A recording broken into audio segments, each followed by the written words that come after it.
All right, everyone, welcome to Week 3 press conference. The Citadel hosts North Greenville this Saturday, September 14th at noon right here at Johnson Haygood. We are joined by head coach Maurice Drayton to talk about the game. Thank you. All right. Thank you. How's everybody doing? Good. First of all, we'd like to thank our Citadel faithful, those who came out. It was an electric atmosphere. We want to thank our athletic director for having the foresight to sign this matchup. Anytime you get a chance to play someone right up the road that you share so much in common with, it makes for an exciting time.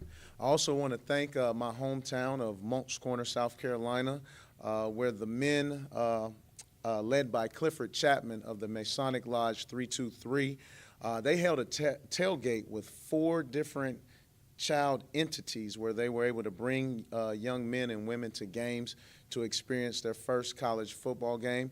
That was outstanding. Congrats to the newly inducted members of the 2024 Citadel Hall of Fame.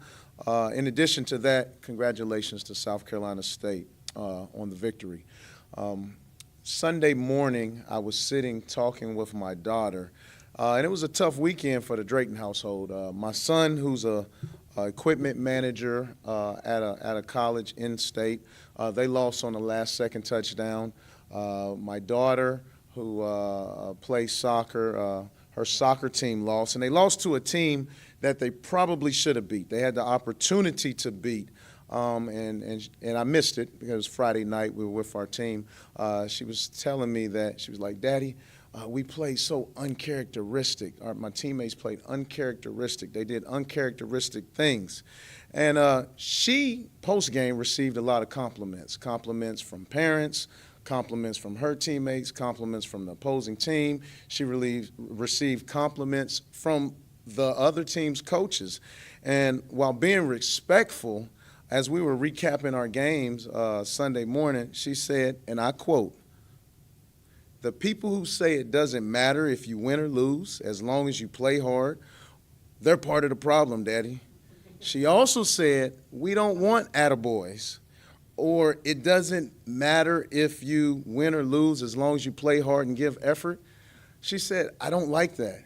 And I sat there and I thought, I can't disagree with her. Then she came back and she said, "What if our military fought hard, but they lost?" I said, point made. So it's about winning and losing. And although we did play better, that is not our goal, just to play better and to be better. Our goal is to win. Let's talk about the South Carolina State game.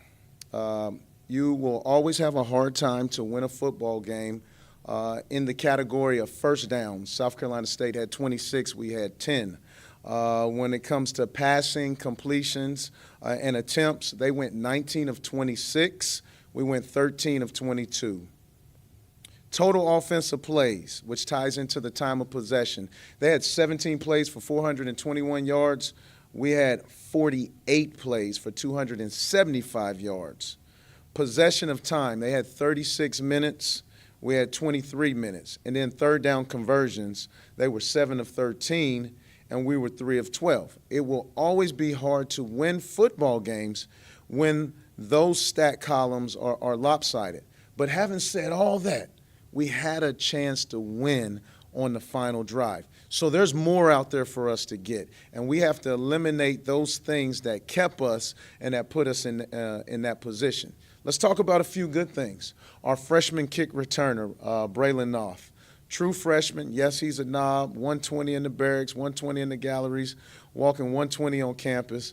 I tell you what, he was trying to jog 120 on that football field. He did a great job with his return yardage. True sophomore, Bradley Jones, is the only Citadel football player to have back-to-back kicks in a game. And then let's talk about the D-line. And we were gravely undersized going against a larger offensive line the last 2 weeks, actually. All of last season, we had 7 sacks. In the first 2 games, we have 5 sacks. So, yes, we are getting better, but like my daughter said, it's not enough. We need to win. I'll take any questions on South Carolina State. If not, I'll jump into North Greenville. What were they doing that you were able to run the ball pretty effectively, especially in the second half against Charleston Southern? What did SC State do that kind of gave you problems? Yeah, they had some movements and some shifts that we didn't adjust to in the manner in which you need to. The other thing we did, we were playing behind the sticks. When we talked about uncharacteristic football, we had 3 times it was 1st and 15, where it was a false start penalty on us. We are supposed to be the most poised group. We're supposed to be the most disciplined group, and we weren't in that instance. You mentioned Saturday after the game still working on changing the mindset. How do you think kind of the players' mindset has been since Saturday's game? Well, that's what we talked about on Sunday, and that's what we went over on Sunday. It's not enough to just say, "Sir, no excuse, sir." We're tapping into the why things happen. And as we were digging into the why, it was tied back to some mindset things. So we have to slow our minds down and relax in the moment. Yes, it's a big, big game. Why? Only because it's the next one. So let's not build these games bigger than what they actually are. You said 3 of 12 on third down conversions. Why was that, or what did SC State do to stop it? Yes, well, it goes back to we were behind the sticks, like I talked about. So you're 1st and 15 on 3 occasions, and then on your first down plays, if you're being tackled for a minimum gain, it just puts you behind the sticks. And we're a very rhythmic offense where we want to get 4 yards per play, and we're built that way. So when you're 6, 7 yards behind, it makes it a little tough. You mentioned the wins and losses. Obviously, you need to quote Herm Edwards, play to win the game. Yes. Do you take anything away as you continue to build this program of being in these games, past 2 weeks, being in these games, like having a chance to win? Yes, we definitely take things from it, but I wanna get away from that narrative. It's time for our guys to understand we are here to win. And not to go back to what my daughter said, but as I think about our life and me raising her, when we don't win, her daddy gets fired. When her daddy gets fired, she has to get a new school. She has to make new friends. She has to go to a new church. She has to get a new room. Like, just all those things impact the kid. So when we talk about mindset, all right, I'm shifting that mindset, not that our players have to carry that weight, but they need to understand the implications of what they do and how it affects people. Getting off the field on third down, what issues did you see there for you guys defensively? Yes, once again, it was a 2nd and long. They threw an incomplete pass, and we had a roughing the passer call. It was another 3rd down play. We had illegal hands to the face where we stopped them short. So we shot ourselves in the foot with those penalties, which we've never really done either one of those. So staying within our framework, not doing more than what you think you have to do. Just do your job, and that'll be enough. Jonathan Bennett, was there any, did you hold on the ball too long a couple of times? What did you think about his performance? Now you've got to maybe name that. No, he didn't hold the ball too long. It's just we have to give credit to South Carolina State, too. They're a really, really good football team, and I can't wait to see what they do throughout this season. Those guys are on scholarships, too. They covered us down in some situations, so he had to hold the ball because we want to protect and secure the ball, all right? It is our goal to end each drive with a kick and not a turnover, that's for sure.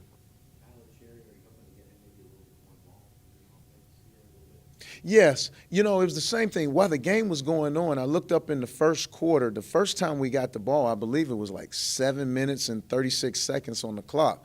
And by the time we got to halftime, I think we had maybe 15 offensive plays.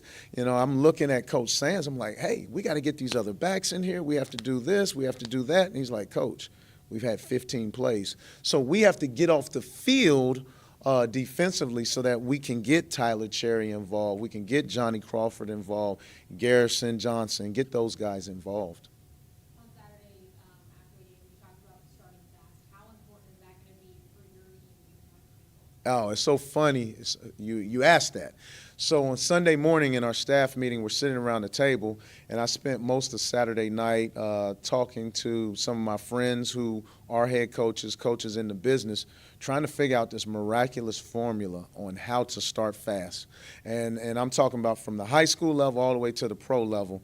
And the conclusion was, and this is what I told the staff, there is none.